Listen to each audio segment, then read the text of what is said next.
Yes, and start. It is a matter of great gratification to me that we have arrived at the third reading stage of this bill, and I have every hope that this House will finalize it in the course of the next few hours. I approve of this bill. It represents not merely what is incorporated in it but something more. I think it is highly important in the context of our national development. We talk about our 5 year plans, about economic progress, industrialization, political freedom, and all that. They are all highly important, but I have no doubt in my mind that the real progress of the country means progress not only on the political plan, not only on the economic plane, but also on the social plane. They have to be integrated, all these, when a great nation goes forward. I welcome this particular measure because I think it is of the highest importance that we should take us the social challenge. On a previous occasion, speaking, I think not on this bill but on a similar measure, the special marriage bill, I ventured to say something about my reading. I speak, of course, before experts with fear, but I venture to say what my conception of Hindu law is. Hindu law had never been rigid, it had a certain dynamic element in it. Indeed, that was its strength. It was not a law of the statute book which could be changed at will. It encouraged many kinds of customs to grow up. When they grew up, it acknowledged them. In fact, even today in India, there are so many varieties of Hindu law in the south, in the north, in the east, that it is very difficult to say that this is the one and the only Hindu law. There is variety all over. Then again, everyone knows that a great majority of Hindus, apart from the few topmost castes, are governed by all kinds of customs. Would anyone here venture to say that they are not Hindus and drive them out of the Hindu fold? Surely not. Therefore, the essential quality of Hindu law in the old times was this dynamic quality. It did not change by decree or statute but by allowing changes to creep in.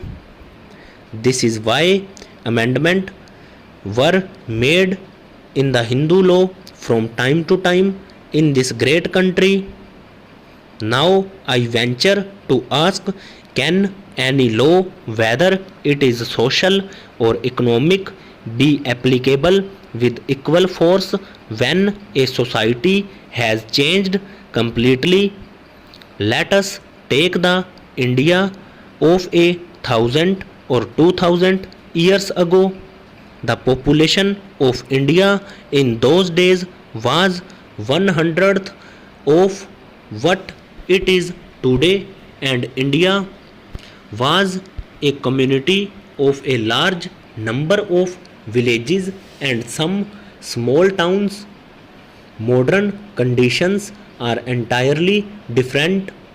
in the cities of Delhi, Calcutta, Bombay, and Madras, industries are growing and new social relationships are being established. Can anyone say that while all these changes are taking place in our social setup, certain things must remain unchanged? This bill has been discussed here for a few days, but behind it lie years and years of investigation. First, there was committee which functioned for a number of years. Here in this parliament, this matter has come up for the last 3.5 years. Even before this parliament came into being, bills had repeatedly been moved. No subject, I take it, has been so much before the public and discussed so much as his particular subject of the reform of the Hindu law in regard to personal relationships. It was right that there should have been so much opportunity given for public consideration because it is an important measure. This morning, a fact came to my notice that in the small states of Saurashtra, one of our smallest states, one of our socially advanced states, if I may say so, there is on an average one suicide a day among the women because of maladjustments in human relationships. The figure was over 300 in a year. You can calculate the proportion it works out to in that state. These are authentic figures which the chief minister of that state gave me. This shows the maladjustments and the difficulties that the women have to face. I have no doubt that similar statistics may be collected from other parts of India. I had the privilege of listening to the speech of the honorable member opposite. The more I listened to it, the more confused and surprised I got. He dealt at great length with what a sacrament is. What does it mean? A sacrament, I take it, is some ceremony which has a religious significance. A Hindu marriage is a religious ceremony, undoubtedly. But does it mean that it is a sacrament to tie up people who bite, who hate each other, who make life hell for each other?